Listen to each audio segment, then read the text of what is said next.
So I recently came back from a business trip to Kyoto and I wanted to share the one-hand carry setup that I used for the trip. It carried everything that I needed through the airport without forcing me to carry all of it once I got to my destination. The idea was to create one complete travel system that I could easily break down into smaller, more focused kits depending on where I was going and what I planned to shoot that day. My backpack acts as the main shell, and inside the bottom area holds 3 identical pouches, each with one specific purpose. Then, sitting snugly on top is my camera bag and everyday sling. In this video, I'll show you everything that I carried for the trip, how the entire system fits together, and why this ended up being one of the most efficient travel setups I've packed so far. Let's get started. So at the center of this setup is the Tomtoc UrbanEX-T77. You may have already seen me feature this in one of my previous EDC videos, and I chose to bring it again because it's lightweight, opens completely flat, and gives me enough room for a 5-day work trip without feeling excessively bulky. More importantly, this backpack became the architecture of the entire setup. Its clamshell style opening gave me one large, unobstructed space where I could arrange the camera bag and 3 tech pouches almost like separate modules. Instead of digging through layers of loose equipment, I could open the bag completely and immediately see where everything was. The smaller pockets also gave my everyday essentials their own dedicated places. The upper front compartment held my passport, phone, and a few pens, while the lower front compartment was where I kept my AirPods for quick access. There's also a small pocket along the top of the bag, which became useful for coins and other tiny items that would normally disappear inside a large compartment. The interior also comes with additional organization, including dedicated laptop and tablet compartments. I didn't use those much during this trip because I decided not to bring either device, but that gave me more freedom to use the main compartment entirely for my camera and tech gear. So with this setup, everything had a specific place, and that layout is what made the entire system work. Alright, so now let's talk about the tech pouches that I brought. The pouch is also from Tomtoc and it's called T12. Bringing 3 might sound excessive at first, but this is probably the part of the setup that made the biggest difference during the trip. Instead of keeping every charger, cable, and accessory inside one large pouch, is that even possible? I divided everything according to how I would actually use it. Each pouch had one specific purpose, so I always knew exactly where to find something without having to empty the entire bag. The first pouch was for my everyday tech. This is where I kept my case for the Even G2 glasses along with the A-Coolie cold air fan. And considering how hot Kyoto was during the summer, that fan ended up being far more useful than I expected. But I also have to mention how thankful I was that I brought the Even G2 with me on this trip. I already talked about the glasses quite extensively in my dedicated review, particularly for navigation, translation, and the idea of using my phone less. The real-time translation really helped me become more aware of how the language is spoken naturally, and it helped me understand certain words I don't know yet in context. But traveling with them gave me an opportunity to use some of the smaller tools that I didn't really focus on before. One of my favorites was weather. Knowing the temperature was useful, of course, but being able to check how the weather would develop throughout the day was even more helpful.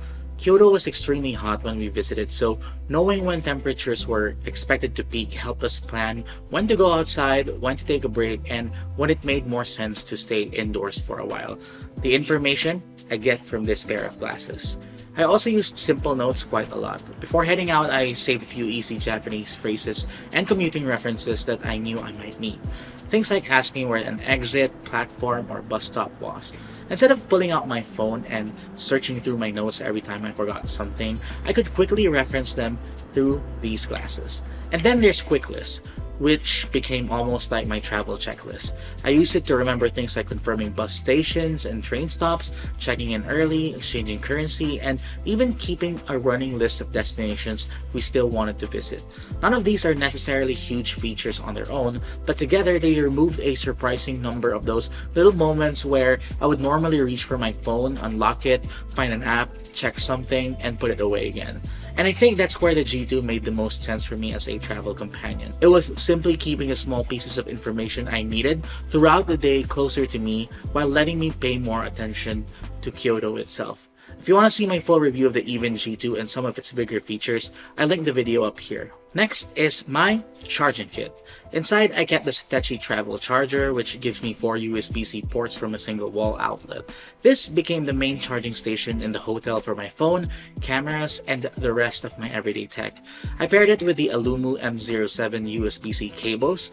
I really love this cable, and I always bring a minimum of 3 so it can provide enough coverage for charging. For my power bank, I still use the Alumu M10 for charging while outside, and the 12 South Butterfly, which gave my wife and I a very compact way to charge our iPhones and Apple Watch overnight. This little thing actually packs a lot of charging capacity for a very tiny and foldable footprint, which makes it perfect for travel. Keeping all of these together also meant that once I reached the hotel, I could simply take out this entire pouch, place it beside an outlet, and leave it there for most of the trip. And the last pouch was dedicated entirely to the DJI Osmo Pocket 4 and its accessories. Now, the Osmo itself stayed inside my camera bag for quick access, while this pouch carried the accessories I didn't necessarily need every time I took the camera out. That included the case for my magnetic filter set, which comes with a CPL, an ND2 to 32, and a black mist 1/4 filter, the tripod, microphone, etc. Much like the filters for my Fujifilm setup, the magnetic system made it easy to adapt the Osmo depending on the lighting and the look that I wanted. I could manage reflections, control exposure in bright daylight, or soften the highlights without spending too much time setting everything up. What I like about this system is that I didn't have to bring all 3 pouches every time I left the hotel.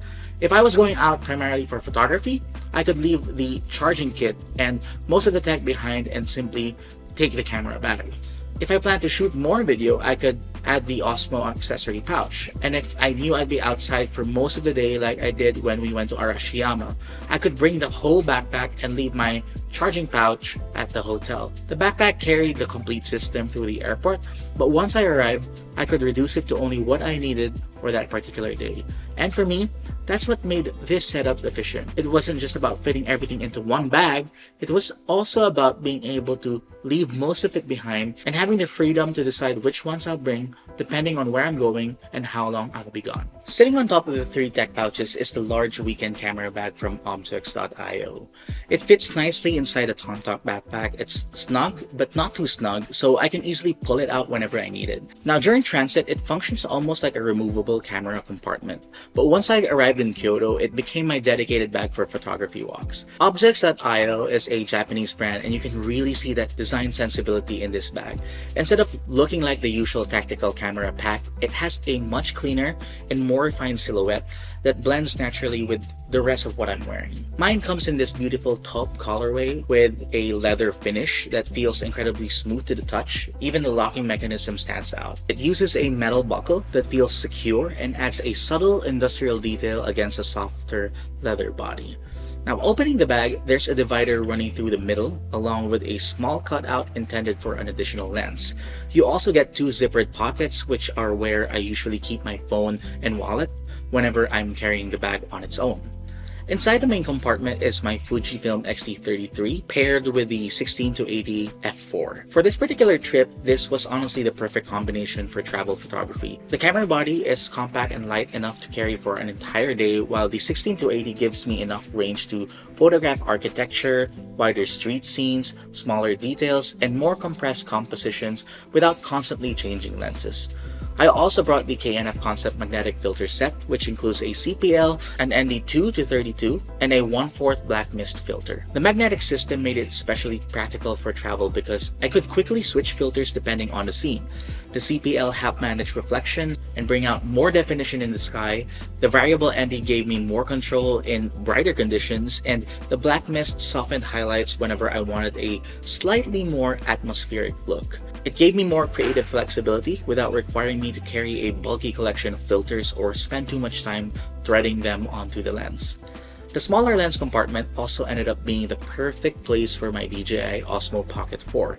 Instead of using it for another lens, I kept the Osmo there so I could reach for it quickly whenever I wanted to capture video. So inside one relatively compact bag, I had my complete photography setup, a flexible filter system, and my dedicated video camera ready to go. And that's what made this module so useful. I could pull it out of the main backpack, leave the rest of my tech and charging gear in the hotel, and head outside without having to reorganize or repack anything. Now, beyond the camera gear and the 3 tech pouches, There were a few essentials that stayed with me almost all the time. My phone for the trip was the iPhone 17 Pro, paired with this leather Nomad case. I wanted something protective enough for long days of walking and shooting, but still relatively slim and easy to take in and out of my pocket. Attached to it was the Moth Snapfield wallet. This held my Suica card, one credit card, and my ID, but it also has enough room for a bit of cash and a few coins. That was especially useful in Kyoto, where I still found myself needing physical money from time to time. So, over 5 days in Kyoto, I realized that a good carry setup should not demand too much attention from you. It's funny because travel has a way of revealing which things are genuinely useful and which ones simply take up space. Packing efficiently should make moving through airports easier, help you stay organized, and then adapt to the way that you travel once you arrive. My goal with this system was never to carry as much as possible. It was to bring the right things, know exactly where they were, and spend less time thinking about my gear once the day began.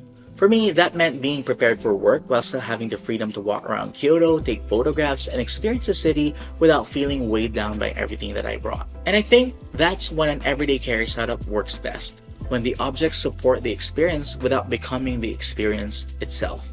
If you found this video useful, please consider subscribing if you haven't already. My next trip will be to Osaka, and I'll also be sharing the EDC kit that I put together for that, so stay tuned. If you're interested in any of the items that I've mentioned, I've left links in the description so you can check them out for yourself. If you have any questions, ask and I'll do my best to answer them. For behind the scenes and updates, follow me on Instagram, TikTok, and Threads. With that said, I'll see you in the next one. Cheers!